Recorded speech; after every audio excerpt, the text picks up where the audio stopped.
یہ کہانی ہے کراچی کے مشہور جناح ہاسپٹل کی۔ رات کے 2:30 بجے کا وقت تھا۔ ہاسپٹل کے ایمرجنسی وارڈ میں ہلکی سی روشنی تھی۔ دیوار سے لگی ہوئی کرسیاں آدھی خالی اور آدھی بھری ہوئی تھیں۔ ڈاکٹرز پیشنٹ کی جانچ میں مصروف تھے۔ ڈاکٹر ریحان اپنے معمول کے مطابق راؤنڈ مکمل کر رہے تھے۔ پچھلے 20 سالوں سے یہاں ڈاکٹر تھے اور کہتے تھے یہ عمارت بولتی ہے، وہ سن سکے اسے سب پتہ چل جاتا ہے۔ نرس زاہدہ کہتی ہے، آپ پھر وہی پراسرار باتیں شروع کر رہے ہیں؟ ڈاکٹر ریحان نے کوئی جواب نہ دیا اور خالی نظر سے کوریڈور کی طرف دیکھا۔ پرانا آپریشن بلاک جو 90 کی دہائی میں بند کر دیا گیا تھا، اب استعمال میں نہیں تھا، مگر کچھ دنوں سے گارڈ اور صفائی والے یہ کہہ رہے تھے کہ یہاں سے کچھ سنسنی خیز آوازیں آتی ہیں، اوزاروں کی کھنک، چلنے کی جاپ اور کبھی کبھی عورتوں کی چیخنے کی آوازیں۔ ایک رات ڈاکٹر ماریا نے وہاں سے گزرتے ہوئے وہ آوازیں سنی۔ وہ ٹھٹک گئیں مگر جلدی سے آگے نکل گئیں۔ صبح ہوتے ہی انہوں نے یہ بات ڈاکٹر ریحان کو بتائی۔ یہ جگہ صرف بند نہیں، دفن ہے، اور کبھی کبھی دفنی چیزیں جاگ جاتی ہیں۔ ڈاکٹر ریحان دھیمے سے بولے، اسی ہفتے ایک مریض آیا جس کی کوئی شناخت نہ تھی اور ذہنی دباؤ کا شکار تھا۔ وہ صرف یہی کہتا کہ وہ دوبارہ آئے گا اور سرجن دوبارہ آئے گا۔ کسی کو کچھ سمجھ نہ آ رہا تھا۔ اس کے جسم پہ ویسے ہی نشان تھے جیسے پرانے آپریشن کے بعد ہوتے ہیں، مگر اس کی کوئی فائل، کوئی ریکارڈ نہ ملا۔ ڈاکٹر ماریا کو اس مریض سے ایک انجانا سا تعلق محسوس ہوا۔ وہ بار بار اسے دیکھنے جاتی اور مریض ایک ہی بات کہتا، آپ بھی جاؤ گی اس راہداری میں، وہاں سے کوئی نہیں بچا۔ نرس زاہدہ نے ایک دن دعویٰ کیا کہ اس نے پرانے بلاک میں کسی کو کام کرتے دیکھا ہے، سفید کوٹ، ماسک اور ہاتھ میں بلیڈ۔ وہ کہتی ہے، میں نے سچ میں دیکھا کہ اس بلاک میں کوئی چل رہا ہے، کوئی آپریشن کر رہا ہے، مگر وہاں تو تالے لگے ہوئے ہیں۔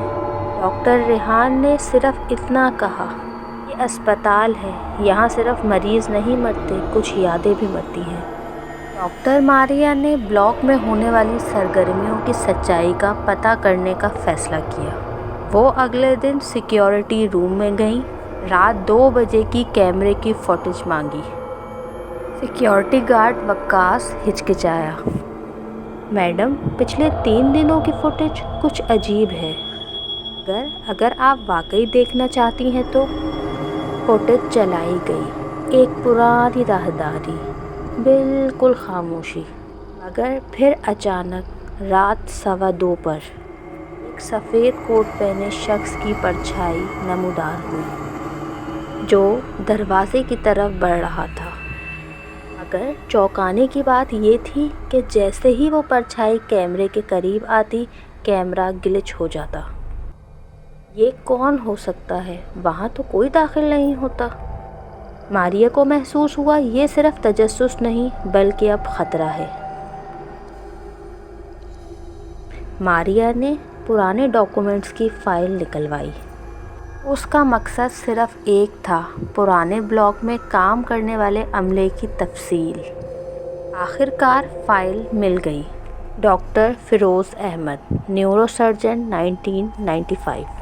ریکارڈ میں لکھا تھا، ڈاکٹر فیروز احمد نے بغیر منظور کیے گئے ہائی رسک آپریشن کیے۔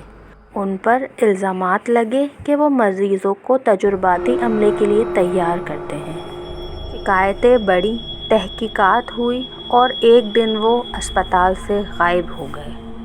کوئی مقدمہ نہ چلا، نہ کوئی لاش ملی، بس ایک افواہ پھیلی۔ اس نے اسپتال کبھی نہیں چھوڑا۔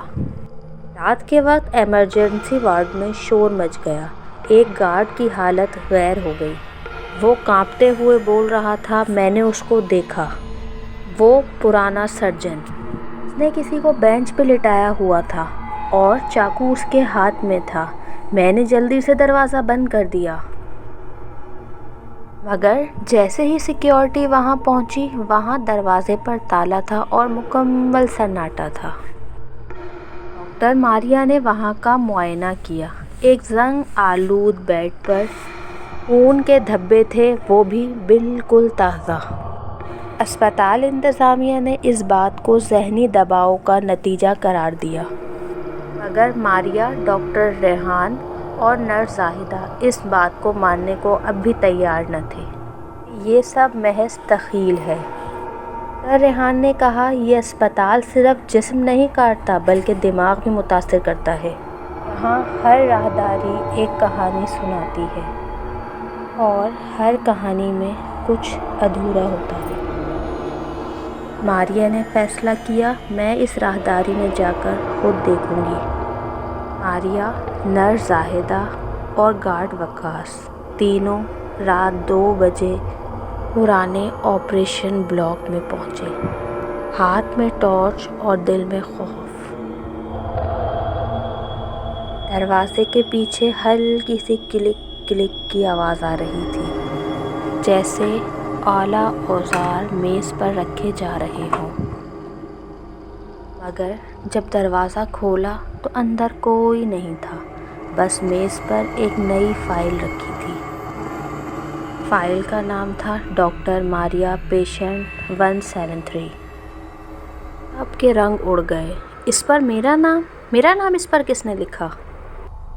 اگلے دن ڈاکٹر ماریا نے استعفیٰ دے دیا۔ اس نے پوری بات کبھی کسی سے نہ کی۔ اس نے جاتے وقت بس نرس زاہدہ سے ایک جملہ کہا، ہم سمجھتے ہیں کہ ہم اسپتال کو چلاتے ہیں، لیکن اسپتال خود کو چلاتا ہے۔ جو لوگ اس کے راز جان جاتے ہیں وہ خود ہی اس کا حصہ بن جاتے ہیں۔ مریض 172 بھی اگلے دن غائب ہو گیا، نہ اس کی کوئی فائل ملی نہ کوئی ریکارڈ۔ راہداری اب بھی خاموش ہے اور کچھ گارڈز کہتے ہیں